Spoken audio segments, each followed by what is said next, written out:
The Lord be with you. And with your spirit. A reading from the Holy Gospel according to Saint John. Glory to you, O Lord. At that time, Jesus said to his disciples, I am the true vine, and my Father is the vine dresser. Every branch in me that does not bear fruit, he takes away.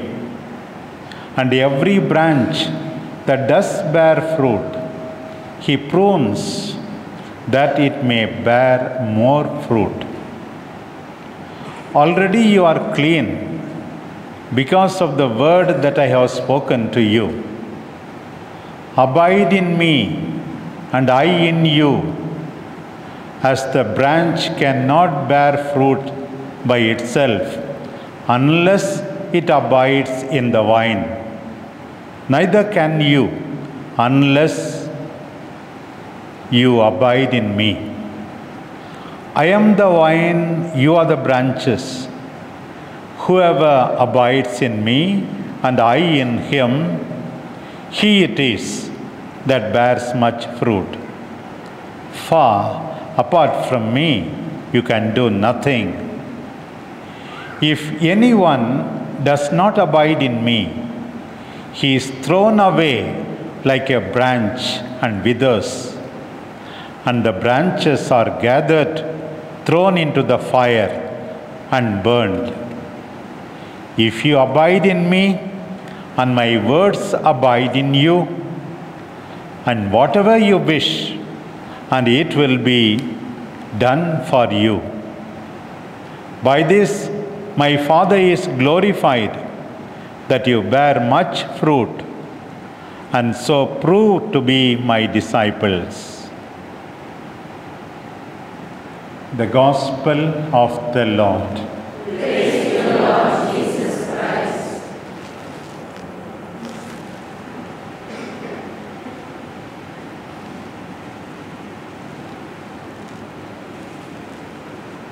My dear sisters and brothers in Christ Jesus, we show ourselves as believers basically by an intense life of prayer. As I told you yesterday, prayer is nothing but speaking to God and listening to God. Nobody can say, I don't know how to speak to God. Nobody can say, I don't know how to listen to God. Listening especially is so important. Early in the morning, sitting still before the Lord will be speaking to you even through the conscience. We have the powerful, encouraging, challenging word of the Lord. We have the Eucharistic presence of the Lord to speak to us. What is life so full of care if we don't have time to stand and stare?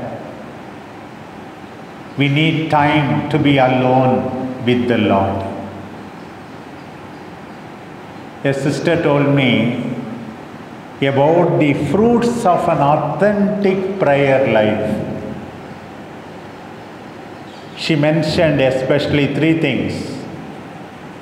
You will have inner serenity, peace of mind and heart. That is the first fruit, she said. You will not be dissipated, running here and there, scolding everybody. There should be some kind of calmness in you when you are a woman or man of prayer. The second consequence, she told me, is that if you are a person of prayer, you become more and more humble.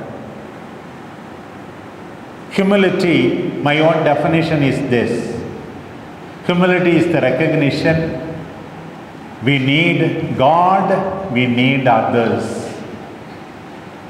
St. Paul says, what is it you have that you have not received? If everything you have is what you have received, why do you boast? That is humility. A prayerful person is very humble, respects others, listens to others, allows others to speak, doesn't raise her voice. This is the fruit of your prayer life. Lovers speak in low tone. They don't shout. When you are shouting, your heart is far away. As simple as that. Do not shout at others. Become more and more humble. The only way is through an intense prayer life. And then the third consequence, according to that sister, is this. You will have a compassionate heart, having enormous energy for hard work, for the joy of others. You become more compassionate, more hardworking through your prayer life. Through today's gospel, my dear sisters and brothers, the Lord wants us to be united with Him. Because we have received the same baptism, the life of the same Lord flows into our veins. For the CSST, the life and spirit of Mother Teresa, of Rose of Lima, pours into your veins. And it must keep you united on the one hand with the Lord and on the other with the others. Sometimes we are sad, so many sisters have left. What to do? They have been allowed to die. They are responsible. We are responsible. Who are dead, they can't be kept for long. They leave on their own, or we have to throw them out. What can we do? But we should not allow people to die. That is our responsibility. Today, through this image of the vine, the Lord tells us, whoever is dead must be cut off. It is good for the others to remain together, but do not make another person die through your conduct, through your word, through your lack of concern. That is one thing. There are others who are full of leaves. They are sometimes like parasites, involving in all kinds of activities. They need to be pruned for the greater good of the congregation. Come on, sister, you need not do this. Yes, it looks apparently attractive, all right, but that is not enough. It hinders the congregation's overall good and growth of the congregation. The congregation bearing abundant fruit. Pruning, it may be painful. What? They are telling me not to do this. I want to put up this building. I want to do this fashioning. I want to do this. Come on. The people have to be told this is not good. For the overall growth of the congregation, pruning is sometimes necessary. But all the time, having in mind the common good. Basically, we should be all known as persons who are really charitable. During this season of Easter, the second reading is basically taken from the first letter of St. John, who speaks again and again, love one another. Today also he says, believe in the Lord and be charitable. The Matthean model of evangelization at the end of the gospel, go and teach. The John 9 model of evangelization is somewhat different. By your love for one another, the world will know that you are my disciples. Are you a person who is very, very charitable, sensitive to the needs of others, feelings of others? I tell so many teachers, professors, seminarians, Some people say that what they are saying is just, what they are saying is true. That alone is not enough. What you say is just, true. Is it also charitable? What you say is important. But how do you say it? Don't get angry unnecessarily. How you say is equally important. Say it with patience. Say it with gentleness. Say it with compassion for the person. Respect for the person. Because you are right. You don't have any right to shout. Charity is what counts. Charity means respect for the superiors. We read in today's first reading about Paul who goes to Jerusalem first. Respect for the superiors. Go to your regional house, that is your Jerusalem. Go to your provincialate, that is your Jerusalem. Go to your generalate, that is your Jerusalem. Paul goes to Jerusalem in Acts of the Apostles 6 times to show his respect for the superiors. Charitable people have due respect for their superiors. Due respect for their superiors. Charitable people do not build their own Tower of Babel. Paul never built a church in Jerusalem itself. He could have said, there is a Pauline church in Jerusalem. They don't build their own kingdom. He was concentrating on the unity of the church. Are you concerned about the unity of the congregation like Paul? We have another excellent example in today's first reading, Barnabas. What a wonderful person he is. Actually, if you read Luke's Gospel and also the book Acts of the Apostles written by Luke, Luke himself has something good to say about some of the persons. He speaks about, for instance, the women disciples who did good things to Jesus. He speaks about the centurion who built a synagogue for them. He speaks about Apollos, about his good qualities. He speaks about Tabitha, about his good qualities. He speaks about the centurion Cornelius. Have something good to say about other sisters if you are charitable. And especially here,